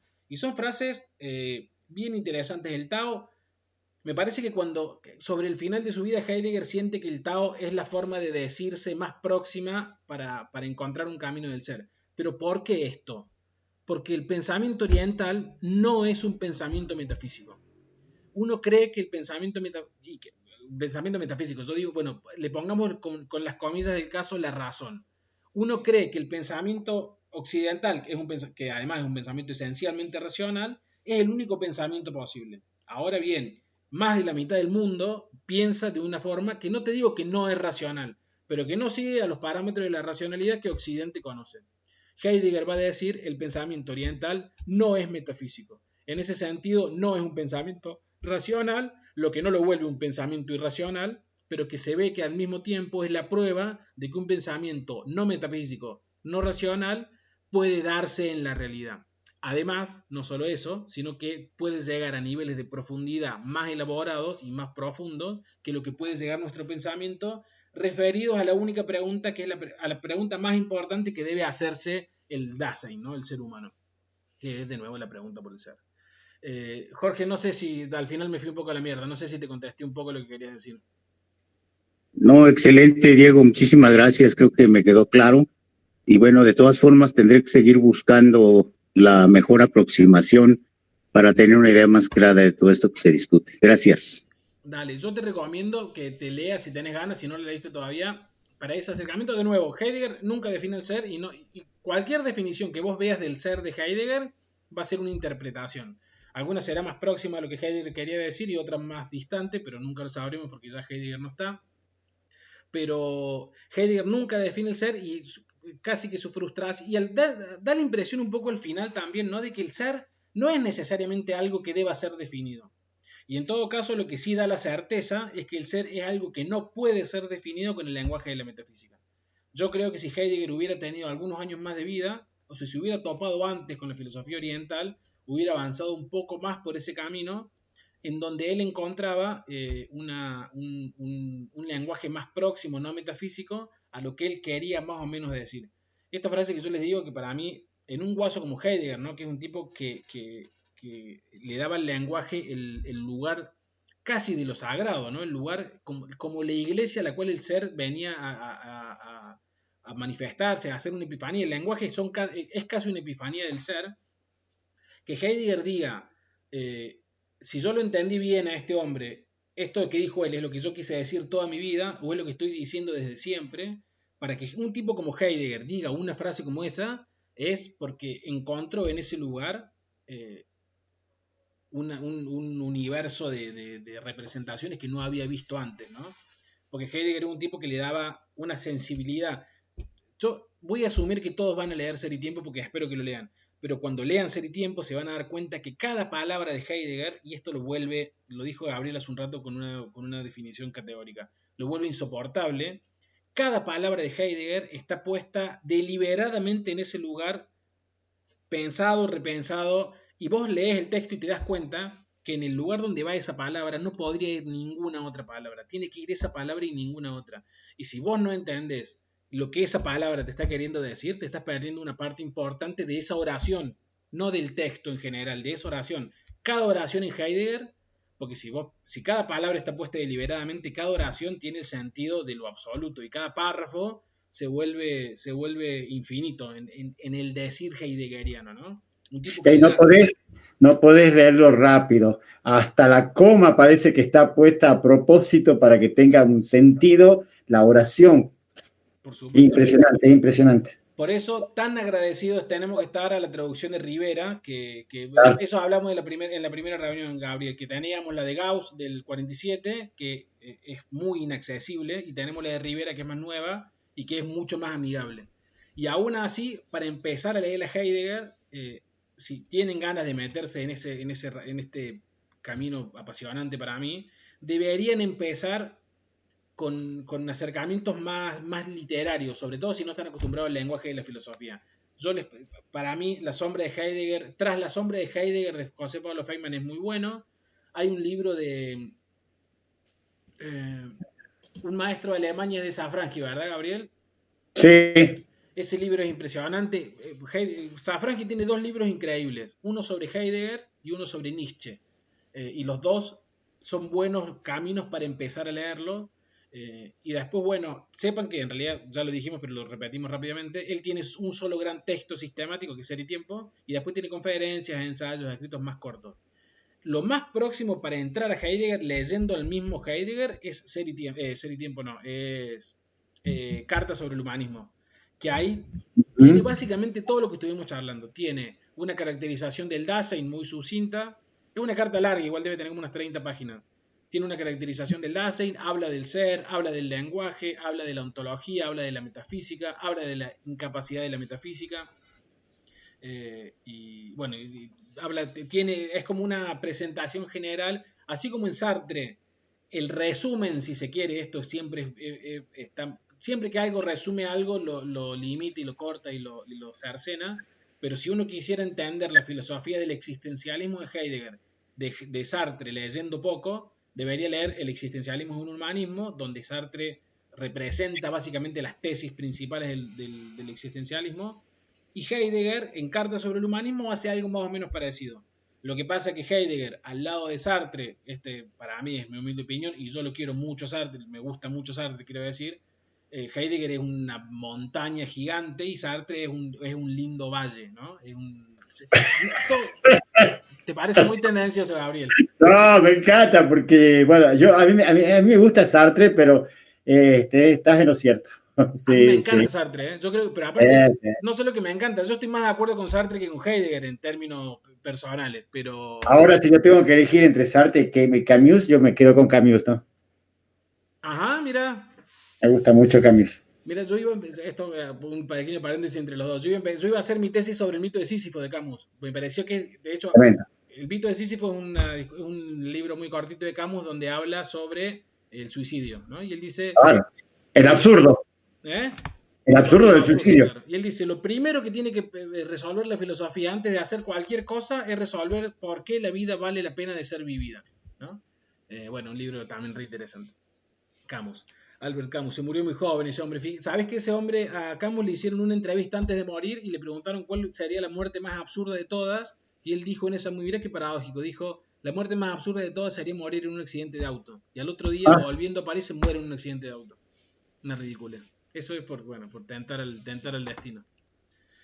Bueno, yo te decía, Jorge, recién con lo que dijiste que me daba pie para... Ya no nos da mucho pie porque ya estamos también, me parece, en horario un poco de cierre, ¿no? Pero para hablar del discurso del rectorado.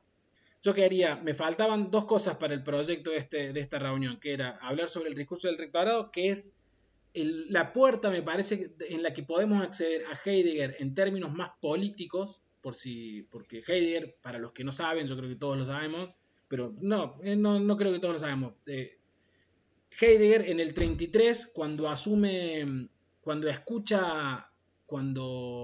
Heidegger, cuando asume en Friburgo el rectorado, un mes antes de asumir el rectorado de Friburgo, Heidegger se asocia al Partido Nacional Socialista, cuando Hitler ya había llegado al poder, cuando ya hacía 8 años había publicado Mi Lucha, se asocia al Partido Nacional Socialista y es un afiliado al Partido Nacional Socialista hasta 1945, día en el cual los alemanes nazis pierden la Segunda Guerra Mundial y son derrotados, ¿no?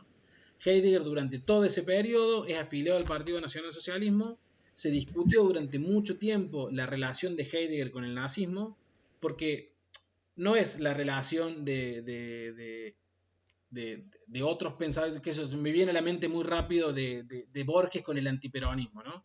Es la relación de uno de los pensadores más grandes de la historia, para mí el más grande de la historia además, pero uno de los pensadores más lúcidos, más profundos, más disruptivos, con el movimiento más brutal, absurdo, antihumano, más cuestionable, digo, con lo que fue el nazismo, ¿no? Me parece que no hace falta ahondar mucho en esto. Esa relación, algunos pueden creer que debe ser cuestionada, otros pueden creer que no debe ser cuestionada. Ahora estamos en una época de la cancelación muy presente quizás en todas las cosas que suceden, algunas supongo que estarán bien, otras supongo que estarán mal.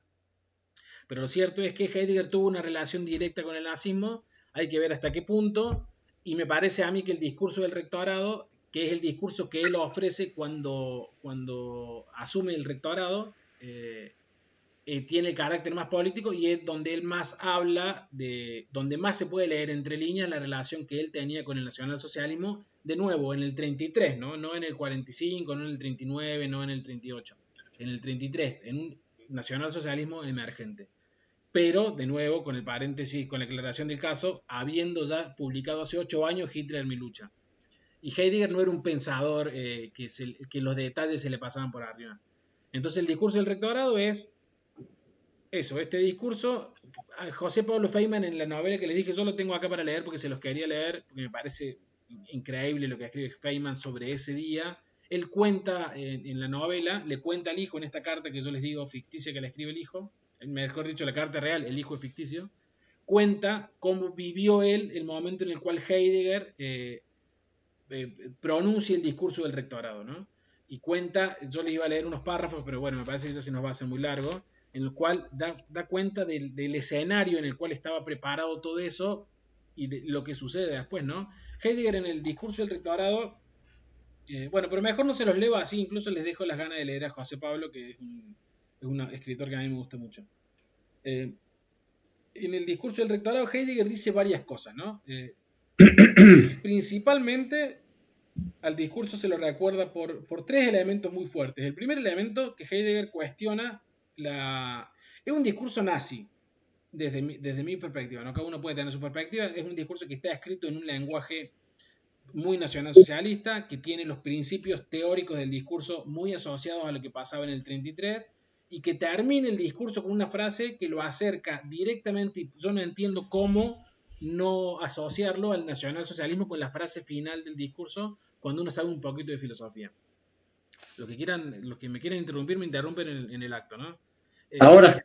Bien, te vi, por eso le dije, porque te vi ahí medio inquieto. Dale. No, porque sí, yo, por ejemplo, he leído algunas cosas de Gadamer, de Derrida, de Levinas, de Bátimo, y no serían comprensibles estos autores sin el diálogo de la herencia de Heidegger. Imposible. Imposible. A eso quería referirme. Sí, no, yo creo dos cosas igual. Para mí el discurso del rectorado hay que contextualizarlo en el 33 y no en los años posteriores. Hay que entender que yo creo que Heidegger, si vamos a meternos en la discusión sobre el nazismo, yo creo que Heidegger era nazi, pero no era nazi porque era antisemita. Y no era nazi porque era un bruto ario que quería matar judíos o negros o homosexuales. Era nazi por otra cosa. De hecho, él después lo termina diciendo. Yo les pasé, no sé si tuviste oportunidad de leerlo, Gabriel. Heidegger muere en el 76. En el 66, 10 años antes, da una entrevista con un diario alemán que se llama Der Spiegel, que es muy famoso. Paradójicamente, es un diario que en términos argentinos podría ser muy analogable con el diario Crónica, ¿no? Un diario medio amarillista, medio de esas características, digamos, medio eso, amarillista. Heidegger le da una entrevista en el 66 con la condición de que no la publiquen hasta que él se muera. Heidegger muere en el 76 y unos días después de que muere Heidegger la publican. Y en esa entrevista se pacta que Heidegger iba a hablar de todo lo que pasó en el 33 y de su relación con el Partido Nacional Socialista y toda su afiliación al nazismo, etc.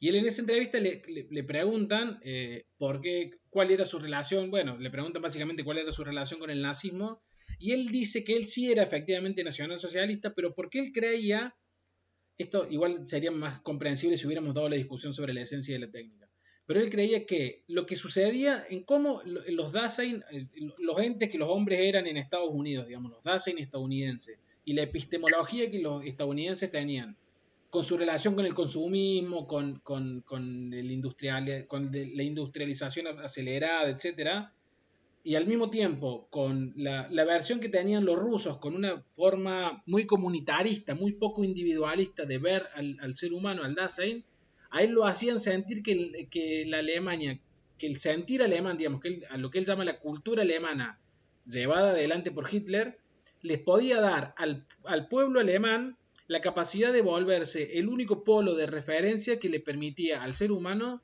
relacionarse con la esencia de la técnica en la forma en la que el ser humano debía relacionarse con la esencia de la técnica. Esto es, ni una forma consumista e industrializadora como la estadounidense, ni en una forma homogeneizante en términos de comunitarismo como los rusos, sino de una forma en la cual el ser humano, diría Heidegger, se asienta en las raíces desde las que viene, y a partir de esas raíces se relaciona con un entorno mucho más amigablemente, ¿no? Piensen que Heidegger tenía una relación con el campo, con el campesinado, con el arraigamiento de la tierra muy marcada, él no porque él haya sido campesino, pero sí vivió toda su vida. Ustedes saben, les cuento, porque a los que tengan oportunidad de ir a Alemania les pido que vayan. Hay un lugar que se llama Selva Negra, que es donde Heidegger vivió toda su vida, es una cabaña que él mismo levantó. Heidegger trabajaba la tierra, cosechaba sus alimentos, de hecho hacía sus pipas, ¿no? Cuentan, yo por qué digo esto, porque él creía que el arraigamiento con la tierra era una condición necesaria para que el ser alemán, para que el espíritu alemán, para que la cultura alemana pudiera desarrollarse firmemente, ¿no? No es esta cuestión, en Ser y Tiempo lo dice con mucha claridad, dice, nosotros vivimos en una sociedad, no con estas palabras, pero trata de decir esto, vivimos en una sociedad muy acelerada, donde saltamos de novedad en novedad, donde no nos detenemos en nada, donde las cosas que se nos presentan como entes de uso y nada más, y no nos relacionamos con la esencia de las cosas. Heidegger dice, ir a un supermercado y comprarte un bife envuelto en un papel nylon o envuelto al vacío para írtelo a comer a tu casa, no le hace honor a tu relación. Vos no estás relacionándote con la esencia de la vaca que murió para que vos comas. Ahora, tener una vaca, criarla y luego matarla para luego comerla, te hace entender que te hace relacionarse no con el bien de uso que esa vaca se te presenta como lo que es, sino que te hace relacionarse con la esencia de la vaca, digamos, con la esencia del ente que la vaca es, ¿no? Cuenta una anécdota muy, muy famosa de Heidegger, que no anda a saber si es verdad, que cuando él era rector de la Universidad de Friburgo. Friburgo es una ciudad así en Alemania, chiquitita, donde después de que Heidegger se hace profesor y después de docente y después rector, todo el mundo va a estudiar ahí porque estaba Heidegger. Pero luego, cuando los alemanes pierden la Segunda Guerra Mundial, lo echan de la universidad, no le permiten dar clases durante 6 años. Pero bueno, él vivió en Friburgo, y cuando él era rector de Friburgo, cuando deja de ser rector, le ofrecen ser rector de la Universidad de Berlín, que era la más grande de todas, la más famosa, era la UBA de Argentina, ¿no? Y dicen que él, cuando tiene que meditar la decisión, se junta con un campesino que vivía en la Selva Negra como él, y que se sientan en silencio y se miran a los ojos fumando su pipa durante 2 horas, y que luego de fumar su pipa se levanta, ninguno habla, y que Heidegger se levanta, se va y renuncia y rechaza la propuesta al rectorado de Berlín. Digo, Heidegger era ese hombre para el cual el arraigamiento con la tierra era una cosa importante. Y para él, parte de... Yo con esto no lo quiero defender a Heidegger porque era nazi, ¿no? Por supuesto que no. De hecho, debe ser condenado con la fuerza de la que sus actos sean responsables. Pero, digo, para él el arraigamiento con la tierra era una condición en la cual él veía que el nacionalsocialismo le permitía que eso sucediera, por todas las características que el nacionalsocialismo tenía con lo alemán, con el campesinado, con lo cultural, etc. ¿Querés decir algo, Gabriel? ¿No? No, pero vos sabés que yo, escuchándote y por lo que he leído de Heidegger, yo no sé si iba Heidegger por el lado de lo biológico con el judío. No, para nada. No, para nada. Para nada. Justamente eso, porque siempre voy a decir Heidegger antisemita y odiaba a los judíos, no tiene nada que ver con lo biológico. No, Heidegger... Ni siquiera con la filosofía judía, ni siquiera. Pero aparte de esto, como detalle medio pelotudo, pero que a lo mejor sirve para aportar a lo que decís vos. No tan solo que Heidegger no era antisemita, sino que Heidegger estuvo enamorado y tuvo una amante durante muchos años que era judía, que era Hannah Arendt, una de las filósofas más importantes de Alemania, pero además, su maestro fue Husserl. Era amigo de Jasper. Digo, por supuesto que no era antisemita. Yo creo que sí era, que sin ser antisemita Heidegger era nazi porque veía en el nazismo una relación más libre con la esencia de la técnica que lo que las otras propuestas que tenía Estados Unidos y Rusia tenían. Ahora, lo cierto es que Heidegger era nazi y era afiliado al Partido Nacional Socialismo en el momento en el cual las barbaridades que pasaron en Alemania pasaron. Y esto está muy perfectamente relatado para mí en el libro que yo parece que le estoy haciendo, que soy el editor de Feynman, ¿no? Pero en el libro de José Pablo Feynman, que es La sombra de Heidegger, porque en ese libro lo que cuenta es la historia de un discípulo de Heidegger que se llamaba Martin Epstein, creo. No, Epstein es el de otra novela. Bueno, es un discípulo de Heidegger que estudió con Heidegger, uno de los mayores conocedores de Ser y Tiempo, y que luego ese hombre se suicida, ¿no? Se suicida después de todo lo que el nazismo hizo, y que este hombre había salido de Heidegger, se había afiliado al Partido Nacional Socialista, y este libro cuenta la historia del hijo del discípulo de Heidegger, que con el arma con la que el padre, bueno, no les voy a decir más nada porque les voy a spoiler el final. Léanlo si tienen ganas, está buenísimo, es corto y es muy apasionante y relata muy bien, sobre todo características del ser y tiempo, pero esencialmente el discurso del rectorado, que era lo que quería que charlemos, que ya no vamos a poder charlar. Pero bueno, como cierre, para cerrar la idea del discurso, este discurso versa sobre tres ideas. Versa sobre un montón de ideas, pero versa sobre tres como principales. Primero, Heidegger en ese discurso cuestiona la autonomía de la universidad alemana, diciendo que la autonomía, al declararse sin ligamentos con ninguna otra entidad, es una autonomía puramente negativa, y que la única forma en la que la universidad alemana puede ser autónoma en términos, piensen esto en términos de existencia auténtica e inauténtica, que fue lo que charlamos en la reunión pasada, que dice que la existencia de la universidad alemana, cuando se da a sí mismo una autonomía, que es una autonomía desinteresada y deshistórica, o sea, ahistórica, es una autonomía puramente negativa. Y que la única autonomía es que cuando, dice Heidegger, es que cuando el estudiantado y el cuerpo docente se dan sus propias reglas, esas reglas sirvan para sostener a lo que es más grande que ellos, que es el espíritu alemán, que se sostiene a través del Estado, ¿no? Eso como una primera idea. Segundo, despliega tres servicios que los estudiantes tienen que hacer para servir a la patria.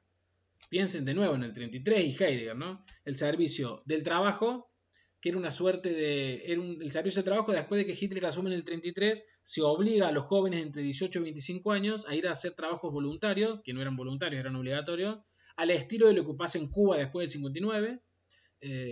Se obligan a ir a hacer esos trabajos al campo, etcétera, para reforzar la economía alemana. El servicio del trabajo, entonces, el servicio de las armas, dice Heidegger, como segundo servicio importante para los estudiantes, que es el servicio de estar dispuesto a dar todo, a llegar, Heidegger usa la palabra llegar hasta el límite, para defender, no defender a la patria, para cuidar la cultura alemana en contra de las otras naciones, dice. Y el tercer servicio es el servicio del saber, ¿no? Ese servicio del saber es el servicio que tienen todos los estudiantes alemanes de reconocer que el ente y el ser no son lo mismo y empezar a pensar a los entes en el claro del ser, ¿no? Es claro, aparte el discurso del rectorado es bien cortito, es interesante. Pero termina, me parece importante decir esto porque para mí es donde se ve más donde se vuelve indubitable que este es un discurso escrito para los nazis, para el nacionalsocialismo. Ustedes saben que en ese momento, en el 33, un poquito antes del 33, creo que en el 32 se fundan lo que se llaman las SA, que son la traducción de SA, se traduce como fuerza de choque, ¿no? Como grupo de choque. Pero en realidad en alemán quiere decir Sturm-Abwehrheim, una cosa así que significa grupo de tormentas, equipo de tormenta. Sturm quiere decir tormenta y Abwehrheim quiere decir, y no es Abwehrheim tampoco la palabra, lo tengo por acá, Sturm-Abwehrlung, ¿no? Quiere decir tormenta, Sturm o tempestad, y Abwehrlung quiere decir sección, ¿no? Sección y se traduce como sección de asalto. Y Heidegger termina ese discurso del rectorado en una frase, escuchen, porque acá tengo escrito el final para leérselo, ¿no? Y es importante entender el contexto de lo que termina diciendo, porque la frase con la que termina es muy significativa para la historia de la filosofía. El último párrafo del discurso del rectorado dice: pero el esplendor y la grandeza de esta puesta en marcha solo la comprenderemos plenamente cuando hagamos nuestra la grande y profunda reflexión con la que la vieja sabiduría griega pudo decir: todo lo grande está en medio de la tempestad, ¿no?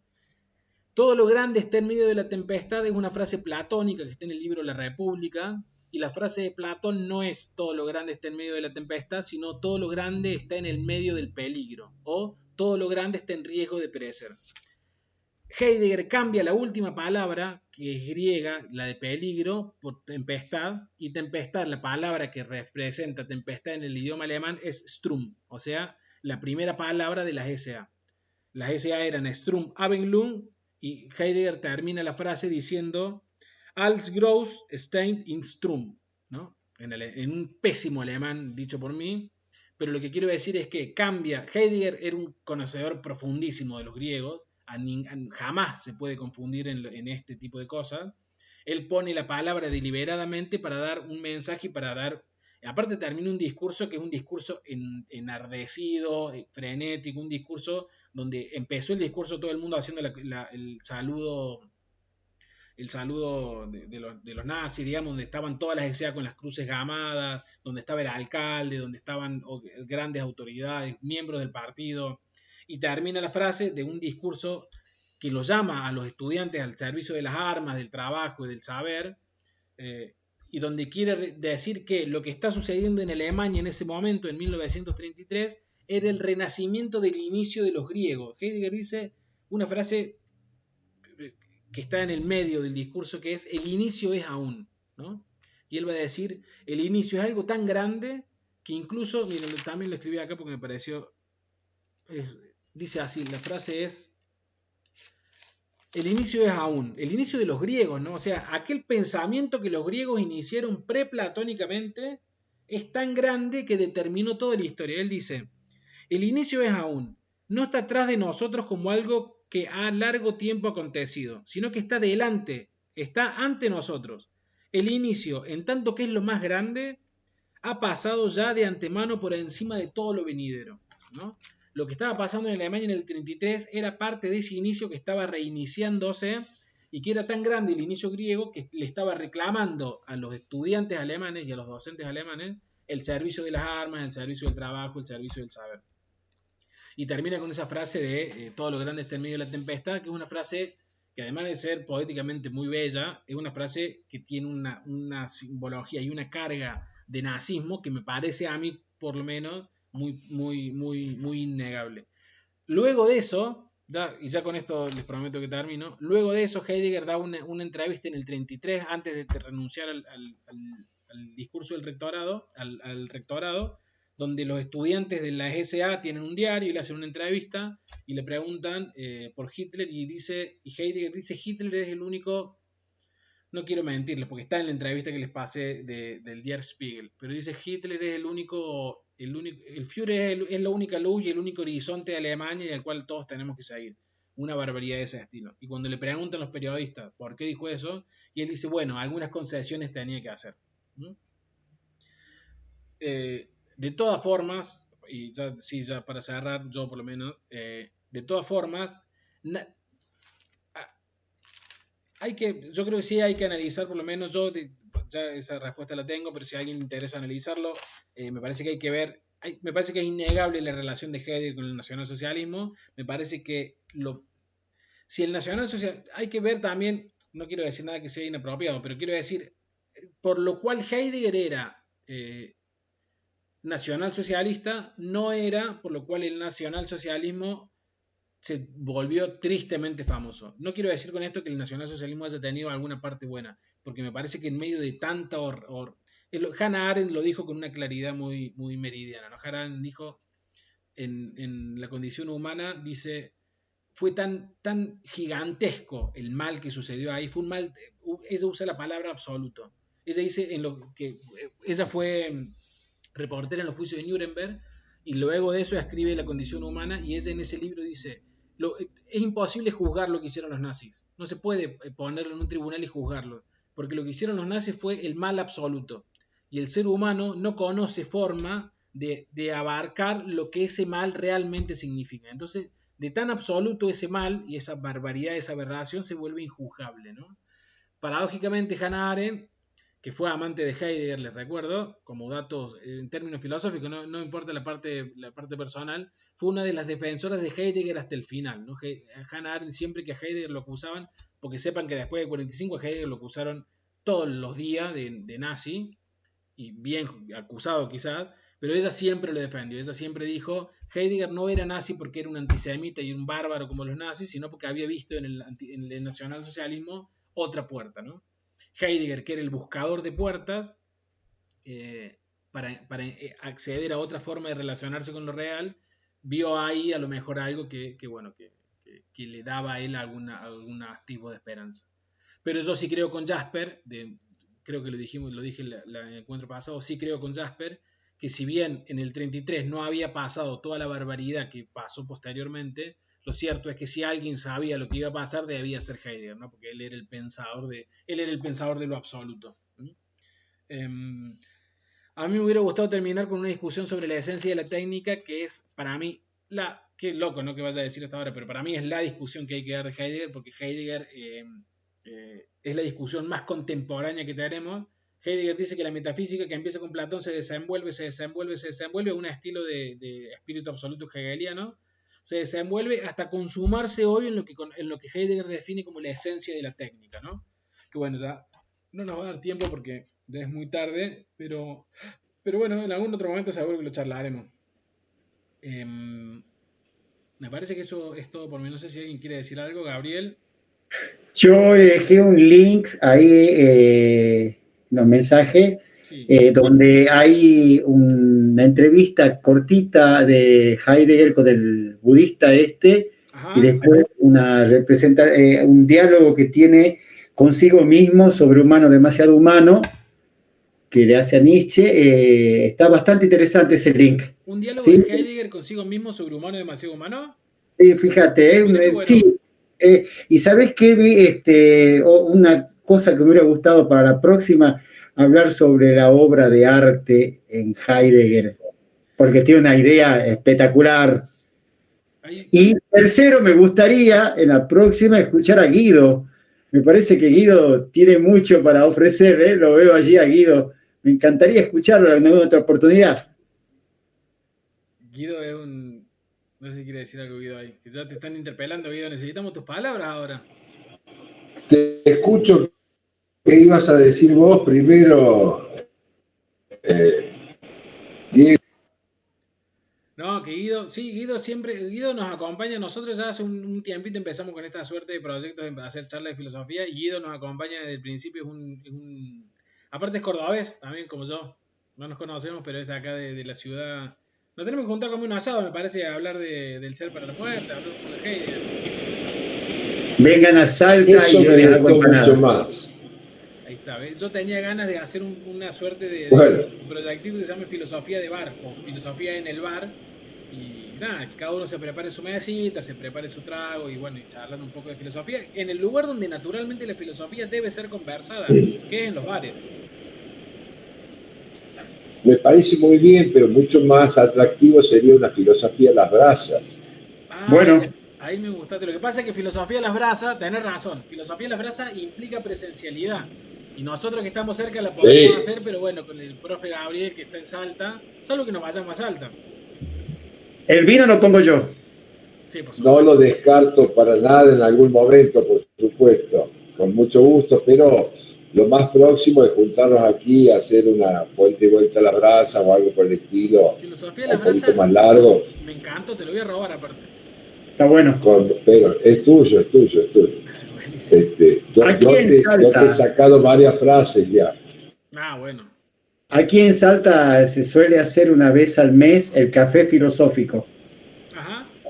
Está muy bueno porque vos lo ves que llegan los filósofos de toda la provincia y van a una confitería que ya está todo cerrado para los filósofos. Hay un expositor, su whisky, su pucho o su pipa, y bueno, y se arman unos debates tremendo, pero con un nivel cultural espectacular.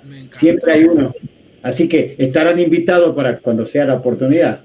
Estaría bueno que pase. Yo tengo que ir a Salta ahora en mayo porque te dije que te conté al principio que mi hermana vive allá, la Lu, y ahora bueno, en mayo voy a ir para allá, me parece el 25 para verla, y después bueno, en septiembre de nuevo porque está embarazada mi hermana y van a hacer su pequeño. Dale. Así que pasa la fecha a ver si coincidimos. Y si estás en Salta me mandas un mensaje y nos comemos una empanada. Y nos tomamos un porrón, sin duda. Un vino, allá se toma vino. Así que está invitado Jorge, Guido, todo, Luciano, todo, vamos, todos. Que vengan de Colombia, que vengan de todos lados. Que vengan de Colombia también. Encuentro Latinoamericano de Filosofía a las Brasas. Ahí está, qué mierda. Vamos a lo grande nosotros. Ahí está. Genial, amigos, les mando un abrazo.